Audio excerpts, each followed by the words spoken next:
కాదు, మీకందరికీ తెలుసు, టీవీలలో పేపర్లలో చూస్తుంటారు, మా మంత్రులు మా ఐఏఎస్ ఆఫీసర్లు విదేశీ పర్యటనలకు వెళ్తుంటారు, విదేశాలలో జరిగిన అభివృద్ధిని చూస్తుంటారు, అక్కడ పరిపాలనను పర్యవేక్షిస్తుంటారు, అక్కడ ఏ రకమైన మెలకువలతో పరిపాలన అందిస్తుండ్రో మా ఐఏఎస్లు ఐపీఎస్లు లేకపోతే మా మంత్రులు పర్యటనకు వెళ్తారు.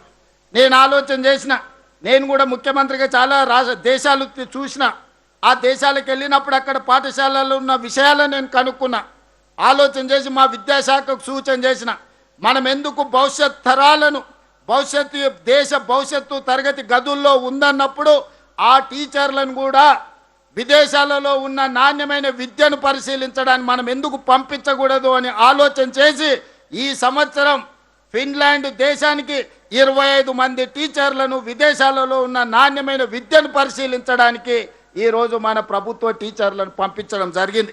అదేవిధంగా వియత్నాంకి, జపాన్కి, సింగపూర్కి వీళ్ళందరినీ టీచర్లను సెలెక్ట్ చేసి ఇతర దేశాలలో ఉన్న నాణ్యమైన విద్యను సాంకేతిక నైపుణ్యాన్ని పరిశీలించడానికి ఈరోజు మన టీచర్లను పంపిస్తున్నాం. నేను ఫిన్లాండ్ దేశానికి వెళ్ళి అక్కడ విద్యా విధానాన్ని పరిశీలించి వచ్చిన మన టీచర్లను కూడా మనస్ఫూర్తిగా అభినందిస్తున్నా. ఈ సందర్భంగా రాష్ట్రంలో ఉండే 1,05,000 మంది టీచర్లకు నా సూచన, నా విజ్ఞప్తి, మా అధికారులకు ఆదేశాలు ఇస్తున్నా, బెస్ట్ పర్ఫామ్ చేసిన టీచర్లను సెలెక్ట్ చేయండి. ప్రతి సంవత్సరం అవసరమైతే 500 మంది టీచర్లనైనా విదేశాలకు పంపించి అక్కడ విద్యను పరిశీలించి అక్కడ ఉన్న నైపుణ్యాన్ని మన పాఠశాలల్లో ప్రవేశపెట్టి మన ప్రభుత్వ పాఠశాలల్లో మన పిల్లలకు నాణ్యమైన విద్యను, సాంకేతిక నైపుణ్యాన్ని నేర్పించడానికి అవసరమైన ప్రణాళికలు సిద్ధం చేయండి.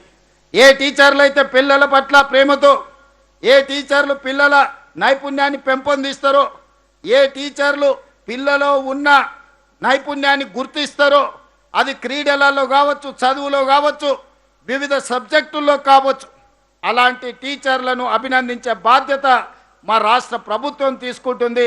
రాష్ట్ర అవతరణ దినోత్సవం రోజు, అదేవిధంగా డిసెంబర్ 9 తెలంగాణ తల్లి జన్మదినోత్సవం సందర్భంగా ఆయా టీచర్లను ప్రభుత్వం అధికారికంగా సన్మానించి వాళ్ళను ఒక తామరపత్రం ఇవ్వడం ద్వారా వాళ్ళను భుజము తట్టి మీరు రాష్ట్ర నిర్మాణంలో, తెలంగాణ పునర్నిర్మాణంలో మీ భాగస్వామ్యాన్ని ఈ ప్రభుత్వం గుర్తిస్తుంది, ఈ ప్రభుత్వం అభినందిస్తుంది అని నిర్ణయం తీసుకోవాలి.